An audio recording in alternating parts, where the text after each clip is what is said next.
Patuloy na nagbibigay serbisyo, pag-asa at saya. GMA Regional TV, kapuso ng bawat Pilipino.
Ito ang GMA Regional TV Weekend News.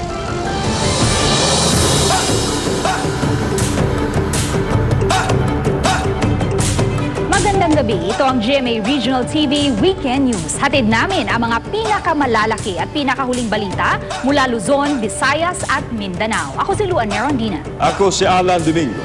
Cecil Kibon Castro mula dito sa Cebu City GMA Complex. Ngayong gabi makakasama natin ang buong puwersa ng GMA Regional TV sa iba't ibang panig ng bansa. Si Jasmine Gabriel Galban ng GMA Regional TV Balitang Amyanan na mag-uulat live mula sa Baguio City. Rain Palino mula sa GMA Regional TV Bicol at Nico Serino ng GMA Regional TV Balitang Bisdak. Makakasama rin natin si Adrian Priatos mula si GMA Regional TV 1 Western Visayas at Jandy Esteban ng GMA Regional TV 1 Mindanao.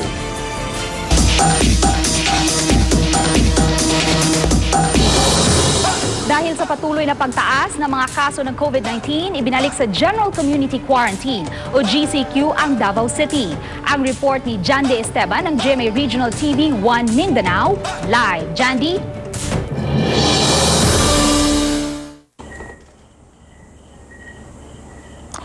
Luan, simula kahapon isinailalim na sa GCQ ang Davao City base sa rekomendasyon ng IATF. Pero bago nito, nagpatupad na ng mas mahigpit na patakaran ang LGU upang makontrol ang patuloy na pagtaas ng COVID-19 cases sa lungsod. Inanunsyo ni Presidential Spokesperson Harry Roque na isailalim ang Davao City sa General Community Quarantine hanggang November 30. Ito'y matapos irekomenda ni National Task Force Chief Implementer Secretary Carlito Galvez Jr. na ilagay sa mas striktong quarantine classification ang lungsod dahil sa patuloy na pagdami ng kaso ng COVID-19. Base sa data ng DOH, mula November 1 hanggang 17, tumaas ng 53% ang COVID-19 cases na umabot na sa 2,253 mula 1,488. Ayon kay Mayor Sara Duterte, bago pa man isinailalim sa GCQ ang Davao City, nagpalabas na ito ng kautusan na ipagbawal ang non-essential travels, social gathering at iba pa. Pero pinaikli ang curfew hours na mula 7 p.m. hanggang 5 a.m. Ngayon, magsisimula na ang curfew mula 9 p.m. hanggang 4 a.m. habang nasa GCQ pa ang lungsod. Ito'y para na rin mabigyan ng panahon ang mga negosyo na makabawi. Samantala, ganito kahaba ang pila ng mga sasakyan sa mga checkpoint papasok sa Davao City sa unang araw ng muling pagpapatupad ng Food and Medicine o FM Pass, kaugnay ng inilabas na Executive Order No. 62 ng LGU. Usad pagong dahil isa-isang chinecheck kung may FM Pass ang bawat motorista at mga pasahero nito. May iilang na kwestiyon kung bakit wala itong dalang FM Pass. Very strict kaya itong implementation sa Executive Order No. 62.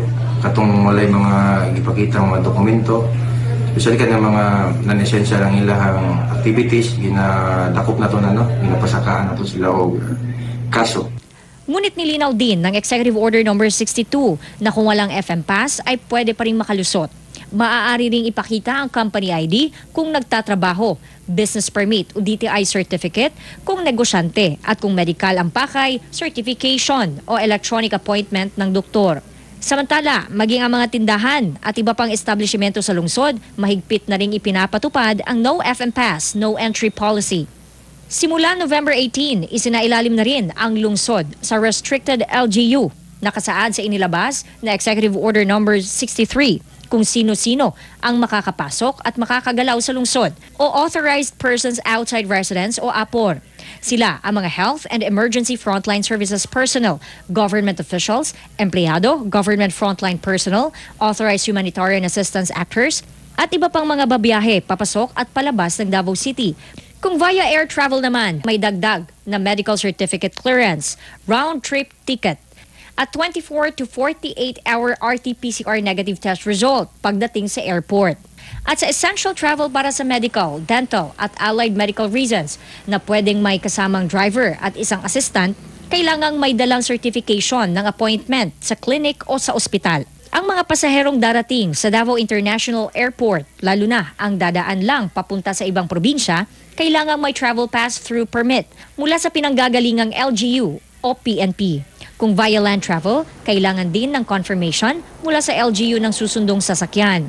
Maaari rin makapasok sa lungsod ang returning Davao City residents, LSI at OFW na darating via air o land travel, basta't may dala ring requirements. Sa inilabas na bagong LGU travel policy ng Joint Task Force COVID Shield, kabilang na ang Cagayan de Oro City sa mga classified bilang unrestricted area. Ibig sabihin, pwede nang makapasok sa lungsod kahit walang dalang travel authority pero may protocol pa rin dapat sundin.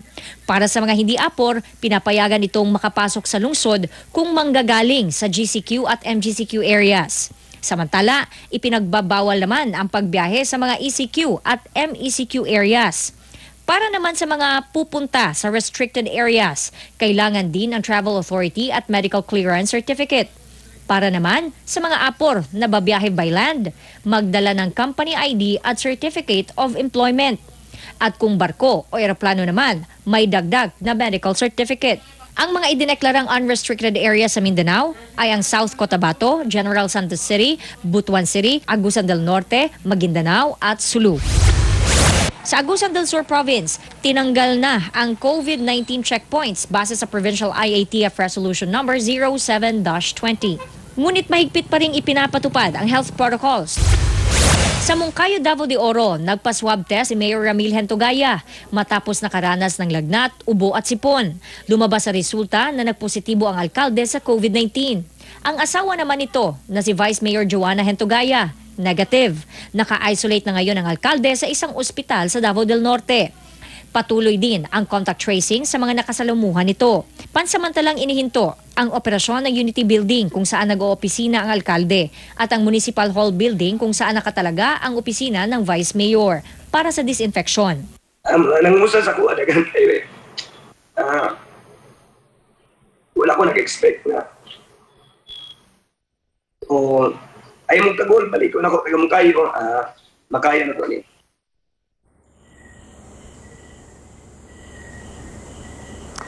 Samantala, darating dito sa Davao City sa susunod na linggo ang National Coordinated Operations to Defeat Pandemic or CODE team upang tumulong sa COVID-19 response sa lungsod. Luan. Maraming salamat, Jandy Esteban. Restrictions advisory sa border checkpoint ng lungsod ng Baguio ipinatupad ngayong araw. Pero, gobernador at ang ilang alkalde umapila. Nakatutok live si Jasmine Gabriel Galban ng GMA Regional TV Balitang Amyanan. Jasmine.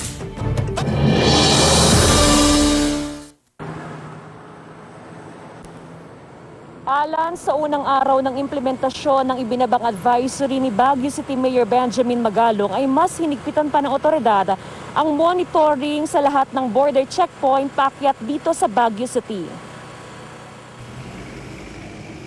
Sinimulan na ngayong araw ang implementasyon ng ibinabang Temporary Travel Restrictions Advisory ni Baguio City Mayor Benjamin Magalong. Mas mahigpit ang monitoring na isinagawa ng otoridad sa mga border checkpoint, lalo na sa mga residente mula sa mga bayan ng La Trinidad, Tublay, Sablan at Tuba Benguet. IDs lamang ang hinihinging requirements na dapat ipakita ng mga residente. Hindi na muna sila hinanapan ng medical certificate. Sa advisory na ipinost sa official page ng Baguio City Government, sa November 26, i-require ng medical certificate ng mga residente sa 4 na mga bayan. Hindi po naman sila hindi papapasukin. Ang ano po natin dito is to restrict muna yung SAM, especially yung leisure movement. Patuloy pa rin tayong nakakatanggap itong mga negative comments, ano? At ngunit ito naman si Mayor Benji Magalong naman, ang sabi naman niya ay he doesn't mind giving unpopular order as long as he knows that it is the best thing to do. Kasabay ng implementasyon ng advisory, nagpulong ang 4 na alkalde na pinangunahan ni Benguet Governor Melchor Diclas. Umaapila ang provincial government sa alkalde ng Baguio City na i-recall ang ibinabang advisory. Sa ngayon naman, ang epidemiologic risk classification ng mga munisipyo, kagaya ng munisipyo ng Tublay, Sablan, saka Tuba is low risk. Ang ano lang, moderate risk ang Trinidad. Alam naman natin, ang Trinidad maraming tao. Ayon sa PIO ng Baguio City Government, bukas naman umano ang alkalde at handang pakinggan ang sentimiento ng provincial government at ilang alkalde. Open naman si Mayor Magalong sa mga suggestions. In fact, dito sa kanyang executive orders at saka dito sa amendment, nakalagay naman na yung advisory na ito ay maaaring baguhin. Binigyang diin ng Baguio City Government ng inilabas na temporary travel restriction advisory ni Baguio City Mayor Benjamin Magalong ay para lamang sa mga residente ng 4 na bayan. Pareho pa rin ang policy na pinapatupad para sa mga turistang aakyat sa lungsod ng Baguio. Mariin ding sinabi ng mga alkalde na hindi nagkaroon ng pagpupulong kaugnay sa ibinabang advisory ni Magalong. Text message lang daw ang natanggap nila kay Mayor Magalong. The text goes this way.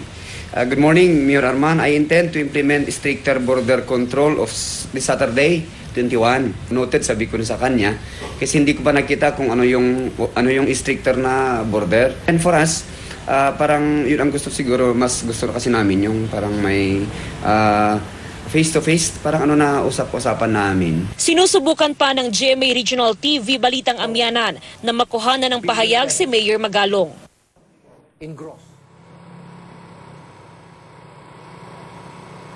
Alan sa kali daw na hindi pakinggan ni Baguio City Mayor Benjamin Magalong yung appeal ng provincial government ay nakatakda pa rin naman daw silang mag-comply. Pero umaasa pa rin sila na i-consider ni Mayor Magalong ang appeal ng provincial government. Alan? Maraming salamat, Jasmine Gabriel Galban.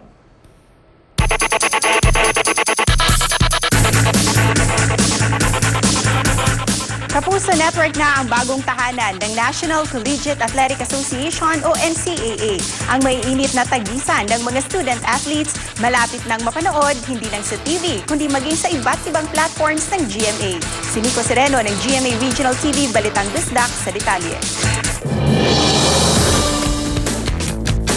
It's official. Kapuso na ang pinakauna at pinakamatagal na liga sa Pilipinas, ang National Collegiate Athletic Association o NCAA. Mapapanood na sa GMA Network ang nalalapit na NCAA Season 96 hanggang NCAA Season 101. With GMA on board as our partner, we look forward to reaching more people and really promoting the brand of NCAA. Ang NCAA ay binubuo ng 10 kolehiyo at universidad sa Metro Manila. Dahil sa pandemya, 4 na sporting event muna ang kasama sa NCAA Season 96, ang basketball, volleyball, track and field at swimming. Tiniyak ng NCAA na iaayon nila ang lahat ng sporting events sa mga safety at health protocols ng gobyerno at titiyakin ang kaligtasan at kalusugan ng lahat ng student athletes at mga staff. We are clear that we will be having perhaps a shortened season. Nonetheless, it will be intense given that in other events, it has proven successful in terms of a bubble concept. Mapapanood ang NCAA Season 96 sa GMA News TV, pero ang Men's Basketball Finals game ay mapapanood sa GMA Network, ang network na may widest reach. Ayon nga sa NCAA, sa paglipat nila sa Kapuso Network, mabibigyan sila ng di mapapantayang lawak at laki ng maaabot na audience sa iba't ibang platform ng GMA. Sa isang pahayag, sinabi ni GMA Network Chairman at CEO Attorney Felipe L. Gozon na excited na ang Kapuso Network na maging bagong tahanan ng NCAA. Nagpapasalamat din siya sa tiwala para magsilbing daan sa pagtatampok ng talento ng mga Pinoy student athletes. Excited na rin dito ang host ng NCAA Season 96 na Colegio de San Juan de Letran na nagdiriwang din ng kanilang quadricentennial ngayong taon. We'll be in the different platforms of GMA, including social media, of course, a website, and not only locally, nationally, and of course, globally, given the reach of GMA. We feel so warmly welcomed by the GMA family. We are now part of the NCAA family and of course, part of the Letran family. And as we say here, it's Siyempre Arriba and Siyempre Letran, Siyempre NCAA, Siyempre GMA. Malugod namang winelcome ng mga GMA personalities ang NCAA sa bago nitong tahanan. Welcome NCAA dito sa GMA. Mula pari hanggang hulo, halina kayo sa GMA. Pag NCAA, kay GMA tayo. NCAA sa Double B, kita-kits. Welcome mga kapusong NCAA. From north to south, all over the world, tara na sa GMA. Manood na tayo ng NCAA sa GMA. The first Philippine Athletic League deserves to be with the #1 Philippine Network. Tara na sa GMA, mga kapusong NCAA. Ako si Nico Sereno para sa GMA Regional TV.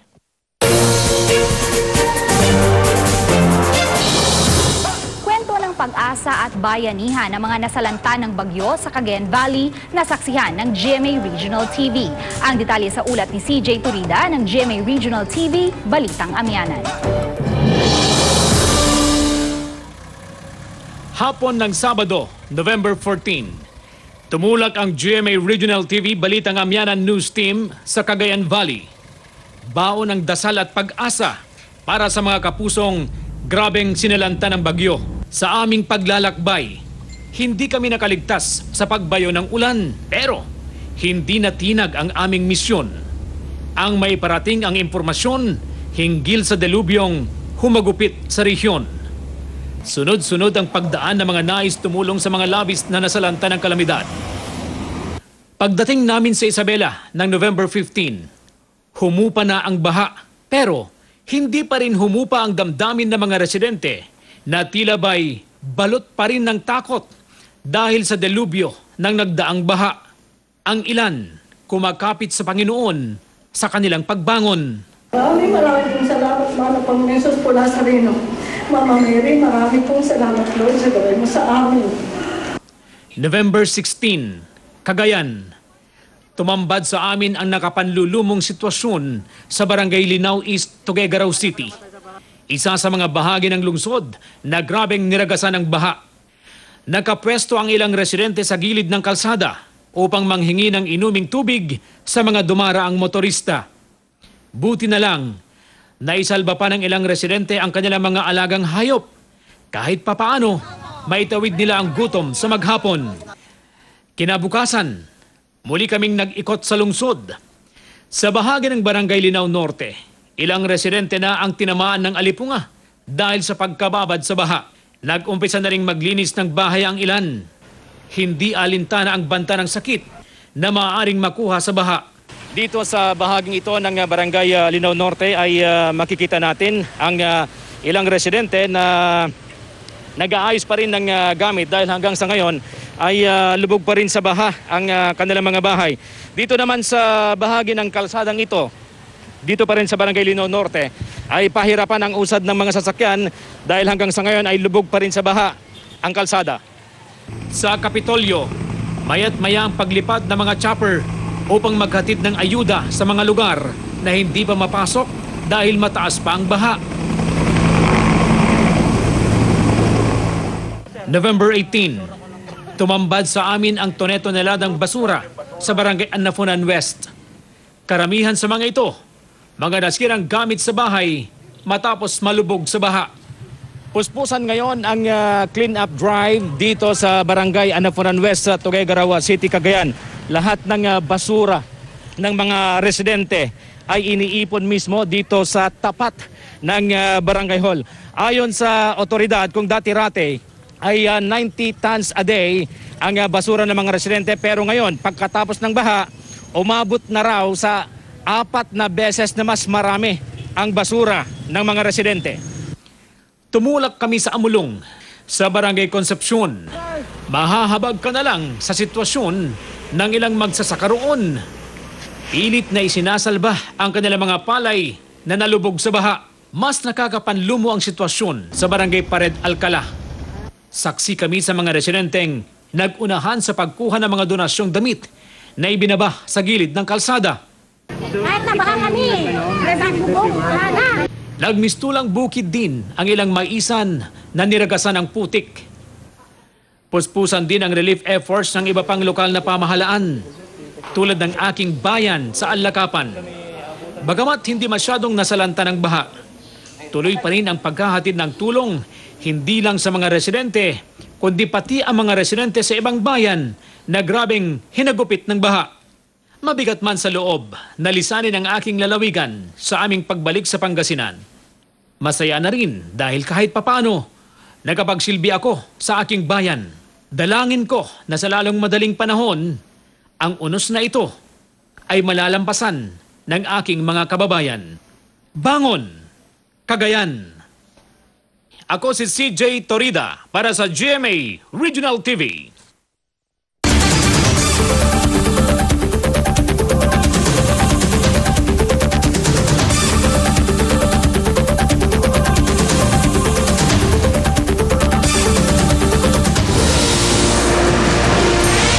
Ito ang GMA Regional TV Weekend News.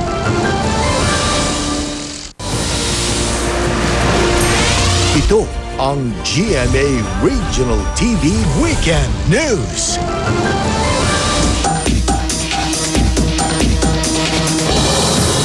Iloilo City Government inamid na hindi kinaya ng kanilang sistema ang libo-libong nagparehistro para makakuha ng QR code sa contact tracing. Sa Bacolod City naman, contact tracing system plano rin na ipatupad sa mga palengke. Si Adrian Prietos mula sa GMA Regional TV 1 Western Visayas para sa live report. Adrian?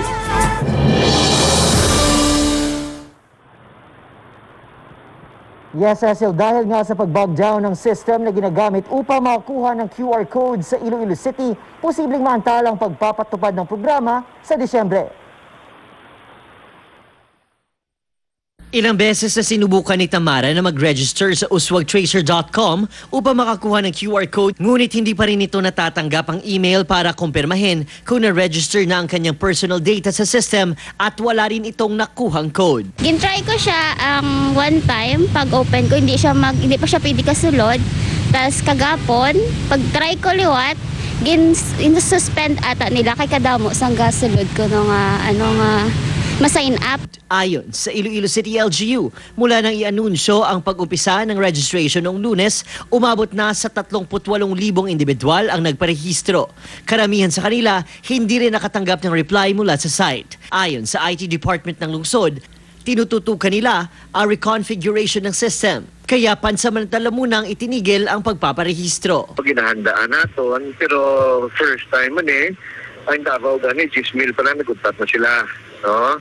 So, hindi naman perfecto tanan. May mga adjustments kita ginaubra. Sa ngayon, unti-unting pinoproseso ang mga nauna nang nagparehistro at may ginawang validation para ma-release ng kanilang QR code. 7 hanggang 10 araw inaasahang magsisimula muli ang registration, kaya naman posibleng maantala ang pagpapatupad ng no QR code, no entry policy sa lungsod. Ang paggamit ng QR code ang tinitingnang paraan ng City Health Office upang mapabilis ang contact tracing ng COVID-19. Maliban sa mga establishmento, plano rin sa ngayon ng Bacolod City LGU na ipatupad ang paggamit ng backtrack system sa 3 malalaking palengke sa lungsod. Ilalagay ito sa entry points para ma-scan ang mga papasok sa palengke. Para maproteksyonan sila nga wala sang may makasulod dira nga carriers ang virus sa entrance pa lang mismo i-check na, no? So amo na nga kinahanglan mapa-implement na kita na sang backtrack, no? Sa ngayon, maliban sa face mask, mandatory na rin ang paggamit ng face shield. Sinimula na ng Task Force Disiplina ang pag-iikot sa government center upang ipaalam ang bagong city ordinance. Naka-lockdown pa rin ang St. John the Baptist Church sa bayan ng Jordan, Guimaras matapos ay positibo ang isang pari ng parokya. Biyernes ng nakaraang linggo nang isinailalim sa RT-PCR test ang nasabing pare at sekretary nito matapos natukoy na close contact ng isa ring close contact ng COVID-19 positive.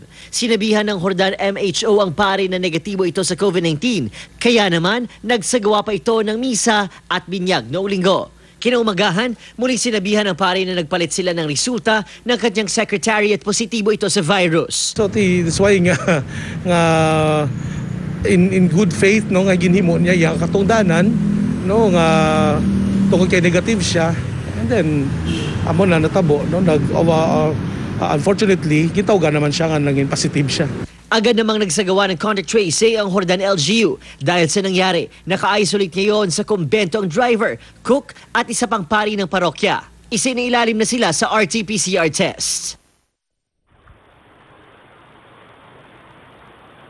Says asymptomatic at nasa quarantine facility na ang nagpositibong pari na taga-Maasin, probinsya ng Iloilo. Nakadepende naman sa Jordan MHO kung hanggang kailan naka-lockdown ang naturang simbahan. Says? Maraming salamat, Adrian Prietos. Simula November 16, hinigpitan muli ang border control points sa Cebu City upang maiwasan ang pagtaas ng COVID-19 cases. Samantalang tumataas din ang kaso sa metro cities. Ang kabuang detalye sa live report ni Nico Sereno ng GMA Regional TV Balitang Bisdak. Nico?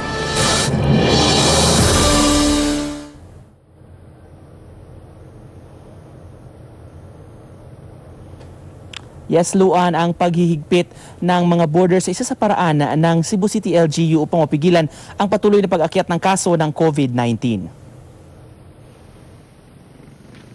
Simula nung Lunes, mabusising tinitingnan sa mga border checkpoints ang mga identification cards, quarantine pass, certificate of employment at business permits. Ayon kay Police Colonel Josefino Ligan, Cebu City Police Director, importanteng sumunod ang lahat. Labi na sa mga apurs na to, kay tungod na lagi uban nga magpakaroon ingnon nga apor pero dili diay. So ang mga apors, labi na tong mga nagtrabaho, you need to secure certificate of employment. So mga police need to check sa kato ilahang certificate of employment nga updated o ilahang valid ID. Sa unang araw ng pagpapaigting sa quarantine protocols, mahigit 100 ang inaresto at dinala sa Plaza Independencia. Agad namang nakipagpulong si COVID Overseer at DNR Secretary Roy Simato kay Cebu City Mayor Edgardo Labella at mga opisyal ng Emergency Operations Center.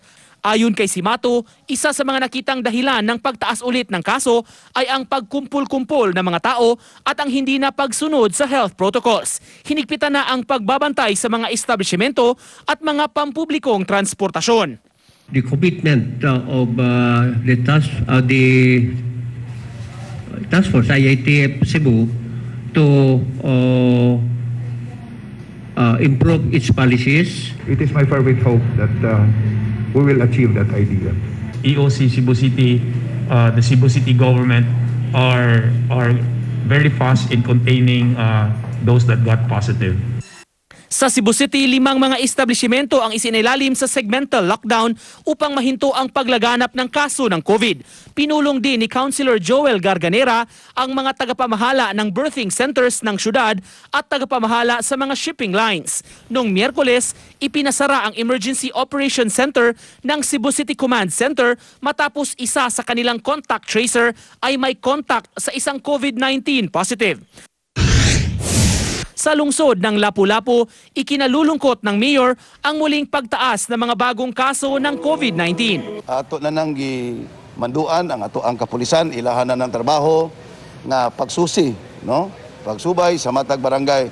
O ato na pong gimanduan ang tanang barangay, tanod na to nga morubing gyud sa matag balay. From the past days, ni us-us naman po doon to, pero tungod kay kanang sub-sub ang atong pag mass testing sa mga barangays, wala kita ni hunong o pagpangita sa COVID.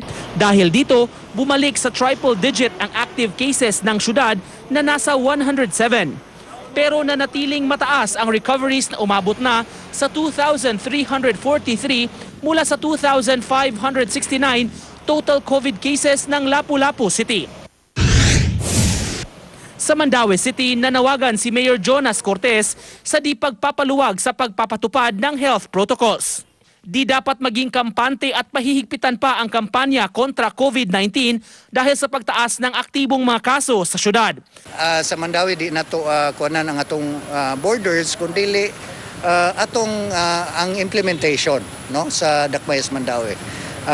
Padayon gihapon ang atong coordination with the business sector no as well as the kaning mga barangays. Sa lungsod ng Talisay, wala namang naitalang bagong kaso ng COVID-19 sa loob ng 3 araw. Patuloy pa rin na ipinapatupad ang quarantine protocols sa nasabing lungsod. Panawagan ngayon ng LGU ang kooperasyon ng publiko lalo na dito sa Cebu City na naging sentro na noon ng mataas na kaso ng COVID-19 dito sa bansa. Luan. Maraming salamat, Nico Sereno. COVID-19 cases sa buong mundo patuloy pa ring tumataas. Si Nico Sereno ng GMA Regional TV Balita Bisdak sa detalye. Umabot na sa mahigit 57,659,000 katao ang nagkasakit ng COVID-19 sa buong mundo. Nasa mahigit 36,956,000 naman ang recoveries at sobra sa 1,373,000 ang namatay. Sa Pilipinas, 1,791 ang bagong kaso ng COVID-19 na naitala ngayong araw, kung kaya't nasa 416,852 na ang kabuang bilang ng COVID-19 sa bansa. Nasa 375,548 naman ang recoveries at 8,080 ang nasawi. Sa North Central Luzon, umakyat na sa 28,281 ang kumpirmadong kaso ng COVID-19. 24,634 ang nakarecover at 827 ang namatay.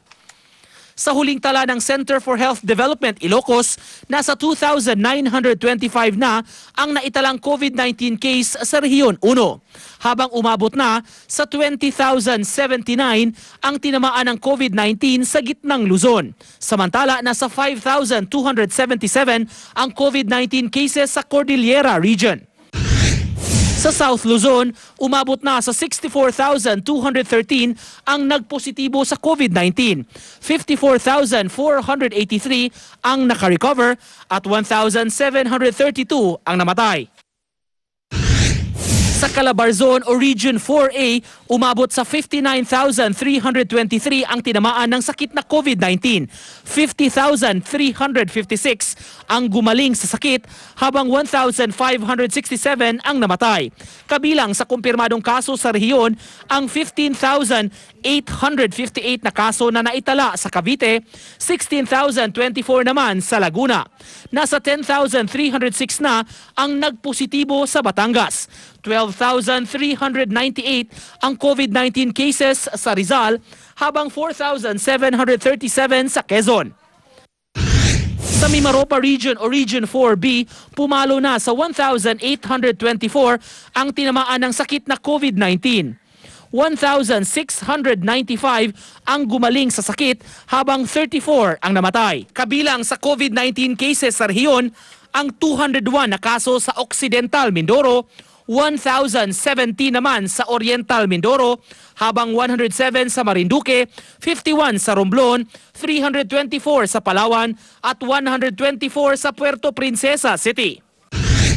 Umakyat na sa 3,066 ang kaso ng COVID-19 sa Bicol Region. 2,432 ang gumaling sa sakit habang 131 ang namatay.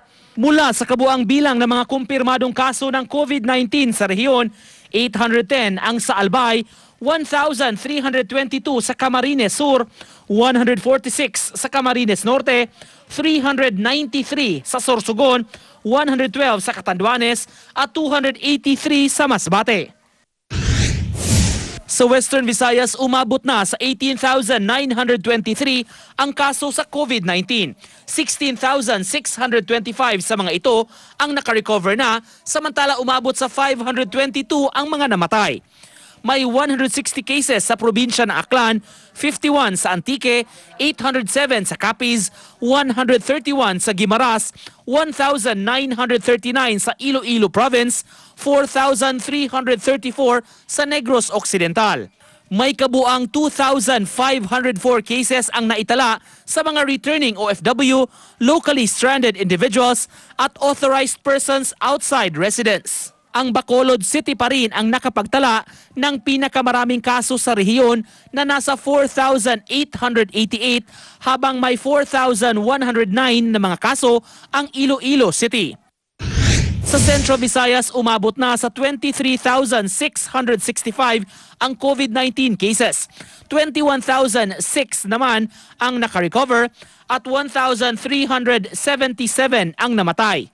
6,695 ang tinamaan ng sakit na COVID-19 sa Cebu Province, 600 sa Bohol, 559 sa Negros Oriental at 16 ang nagpositibo sa Siquijor.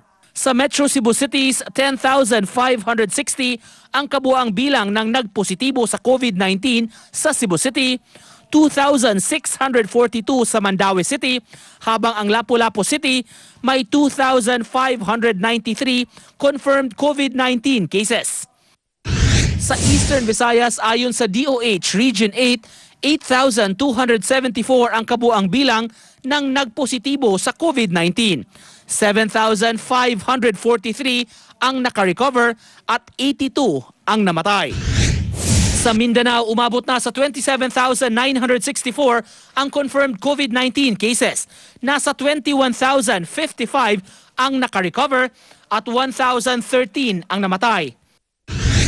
Sa naturang bilang, 4,413 ang confirmed cases ang naitala sa Zamboanga Peninsula. 3,168 recoveries at 163 ang nasawi. Samantala, 6,108 naman ang confirmed COVID-19 cases sa Northern Mindanao. Nasa 4,760 naman ang gumaling at nasa 181 ang namatay. Sa Davao Region, umakyat na sa 8,070 ang total confirmed cases. 5,389 ang nakarecover at 301 ang namatay. Nagtala naman ng 3,644 confirmed cases ang Soc-Sargen Region, 2,902 recoveries at 121 deaths. Sa Caraga, 3,425 na ang confirmed cases, 2,810 recoveries at 163 ang nasawi. At sa BARM, umabot na sa 2,304 ang confirmed cases, 2,026 ang nakarecover at 84 ang namatay. Ako si Nico Sereno para sa GMA Regional TV.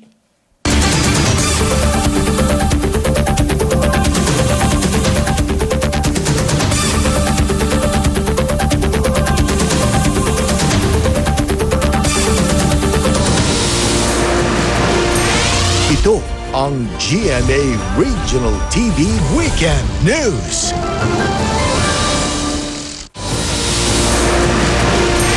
Ito ang GMA Regional TV Weekend News. Malawakang pagguho ng lupa naranasan sa Malilipot, Albay. Samantala, ilang lugar sa Camarines Sur lubog pa rin sa baha. Nakatutok live si Rain Palino ng GMA Regional TV Bicol. Rain?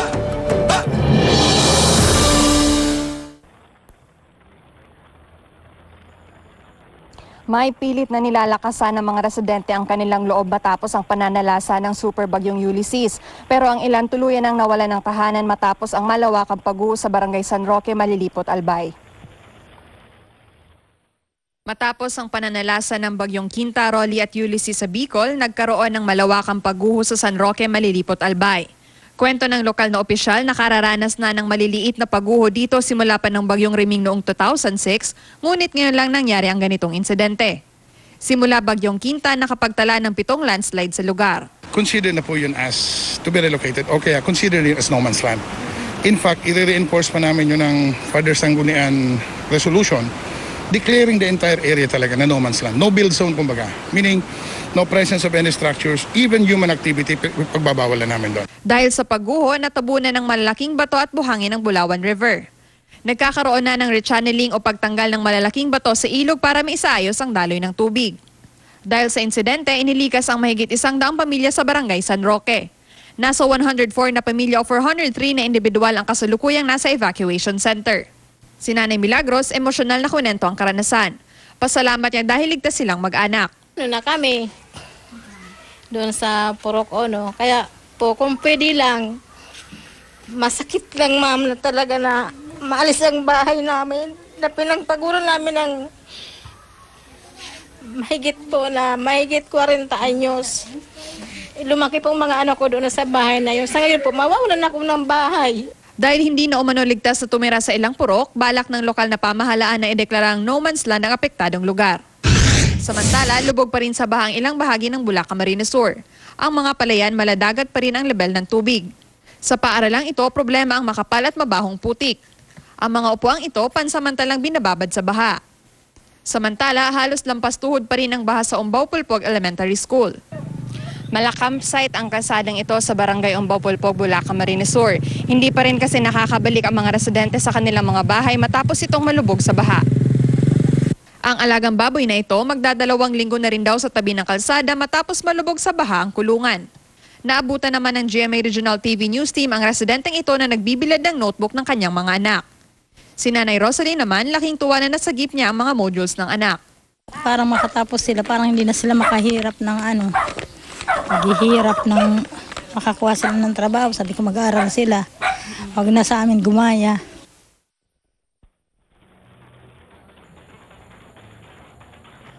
May suspendido pa rin ang pasok sa mga pribado at pampublikong paaralan sa Camarines Sur hanggang November 21. Samantala magsasagawa ang DepEd Bicol ng mental health at psychosocial activities para sa mga guro at estudyante sa susunod na linggo. May? Maraming salamat, Rain Palino.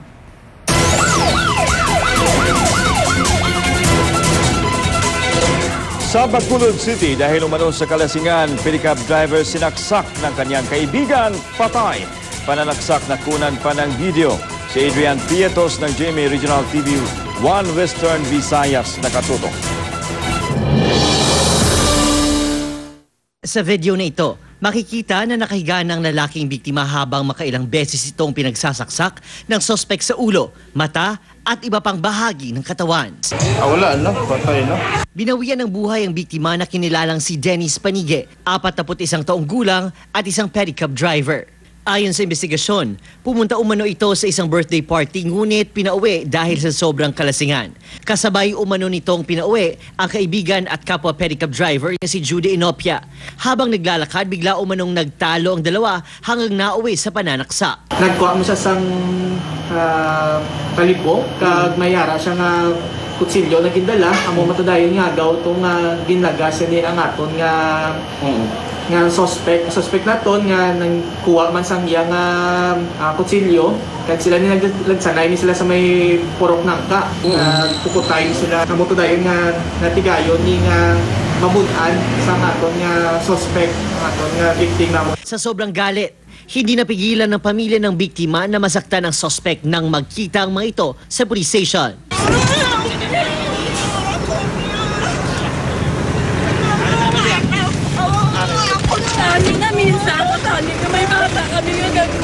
Depensa ni Inopia, pasaway ang biktima at dala ng matagal ng galit, nasaksak nito ang kaibigan. Umawbog sa may dala sa pirmi kutsilyo, delikado na sa nga tao ya. Sa kabila ng pagsisisi, desididong pamilya ng biktima na ituloy ang kasong murder laban kay Inopia. Kasakit-sakit, gidya ba't tsagon nga mo tong nadangtan sang iya kamatayon? Tigi kalain, may bata pa kami nga gagmay. Ayon sa polis, walang record ang dalawa sa estasyon ngunit pareho umanong sakit sa ulo sa barangay pagdalasing. Kasama si cameraman Reynald Castillo, Adrian Prietos para sa GMA Regional TV.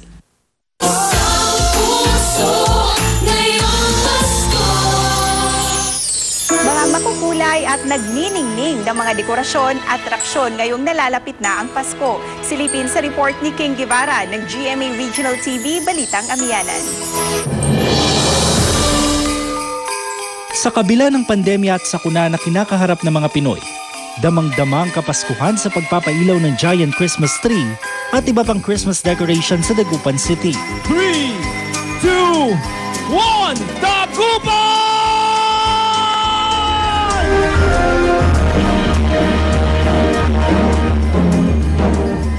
Sa gitna ng mga nangyari sa Cagayan, sa iba't ibang mga probinsya, tayo rito sa lungsod ng Dagupan, nakakatayo pa rin. May araw, walang baha, no? Walang ibang mga ibang sakuna.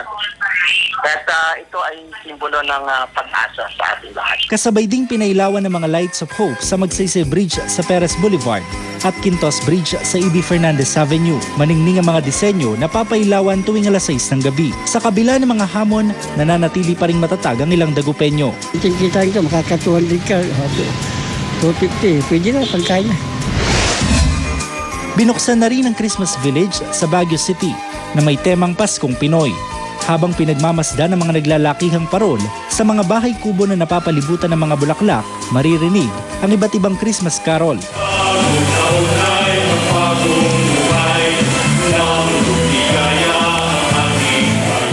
Nasa 100 katao lang ang papayagan sa Christmas Village sa loob ng 1 oras. Pero dahil may pandemya, hindi pinapayagang pumasok ang mga 2 taong gulang pababa at mga buntis. Dapat ring nakasuot ng face mask at face shield. Bukas ang Christmas Village mula 1:00 ng hapon hanggang alas 10 ng gabi. Ako si King Guevara para sa GMA Regional TV.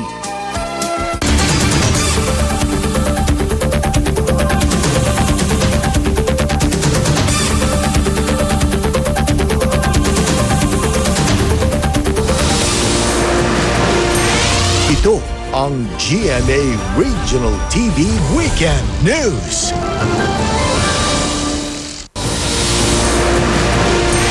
Ito ang GMA Regional TV Weekend News.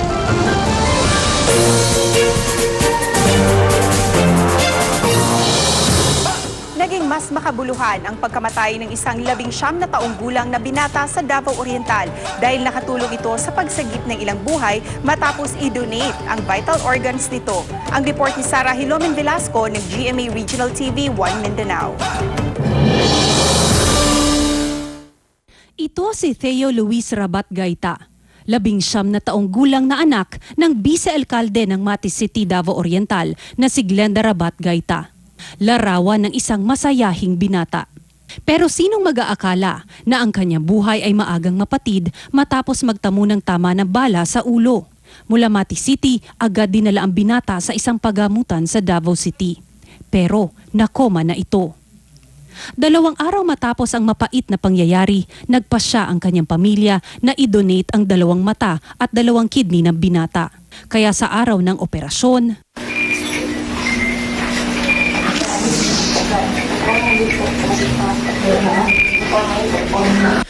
tanging ang tunog ng makina ang maririnig habang dinadala sa operating room si Theo. Ang mga doktor nakatungo bilang pagrespeto kasabay ng pagluluksa para sa binata.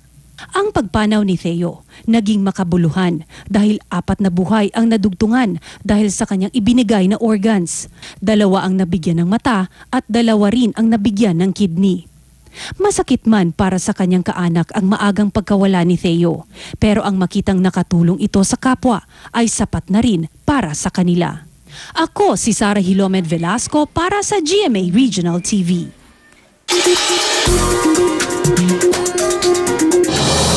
Isang dolphin na may sugat at nanghihina na ang narescue ng mga residente sa baybayin ng Santa Cruz, Davao del Sur. Agad rumisponde ang Astorga Mountaineering and Ecological Conservation Club sa Sitio Soriano sa Barangay Astorga sa bayan ng Santa Cruz, Davao del Sur upang i-rescue ang dolphin na nakita ng mga residente. Nanghina na ito at may sugat pa sa bandang likuran na umano'y kagat ng cookie shark. Dahil tila ayaw na nitong lumangoy sa laot, tumawag na ng sakludo ang mga nakakita upang malagaan at isailalim ito sa rehabilitasyon. Magandang gabi sa lahat. Ito ang ating latest weather update para sa araw na ito. Base sa ating latest satellite image, wala tayong binabantayan na low pressure area o sama ng panahon sa susunod na 2 hanggang 3 araw. Ang northeast monsoon or amihan ang patuloy na umiiral sa may extreme northern Luzon. Dahil dito, ang Batanes at ang Babuyan Islands makakaranas ng bahagyang maulap hanggang sa maulap na papawirin na may pulo-pulong mahinang pag-ulan. Samantala sa nalalabing bahagi ng ating bansa, makakaranas ng magandang panahon, subalit meron pa rin tayong inaasahan na pulo-pulong pag-ulan dahil sa localized na thunderstorms. Patuloy po tayong mag-monitor sa mga ini-issue natin na thunderstorm advisories. Para sa sitwasyon ng ating hangin at karagatan, ang buong bansa ay makakaranas ng mahina hanggang sa katamtaman na hangin at ang ating karagatan ay mahina hanggang sa katamtaman ang pag-alon. Wala po tayong nakataas na gale warning sa any part sa ating bansa. Para sa karagdagang impormasyon, maaari po tayong bumisita sa ating mga official social media accounts. Para sa GMA Regional TV, ako si Jomar Iclarino mula sa Pag-asa, Visayas. Magandang gabi sa lahat.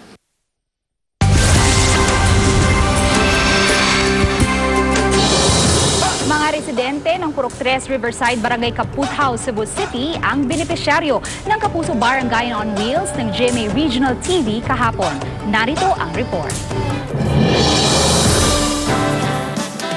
Sa pagbisita ng GMA Regional TV sa urban poor community ng Barangay Kaputhaw, nakilala namin si Jerilito Veloso, 40 anyos. Isa siya sa 120 beneficiaries ng Kapuso Barangayan on Wheels. Maliban sa epekto ng pandemya, apektado din si Veloso sa malakas na ulan dahil sa pag-apaw ng tubig sa sapa sa kanilang lugar. Dahil sa pag-apaw ng tubig, marami sa kanyang kagamitan ang nasira at di na mapakinabangan. Nag-aalala din siya sa kalagayan ng kanyang bahay na nasa tabi ng nakatabiging istruktura. Among gamit, di na mabuslan, gipanglabay na kay dili na jud bada. Lisod magka maglihok dito nga napay gatakilid, delikado. Delikado po yan. Labi na nakitulo ka bata. Daghang salamat sa GMA Regional TV nga nibisita diri sa Barangay Kaputhaw o sa mga staff nga titabang jud namo. Laki ang pasalamat ni Veloso na isa siya sa mapalad na nakatanggap ng tulong. Bago namigay ang Kapuso Barangayan on Wheels sa Barangay Kaputhaw, nagtulong-tulong ang GMA Regional TV Balitang Bisdak Team sa paghanda ng vegetable packs para sa mga residente. Maliban sa mga mas sustansyang gulay, nagbigay din ng mensahe ng pag-asa ang miyembro ng news team. Sa araw ng pamimigay ng tulong, siniguro ang distribution team at ng private partners at sponsors na masunod ang mga safety protocols.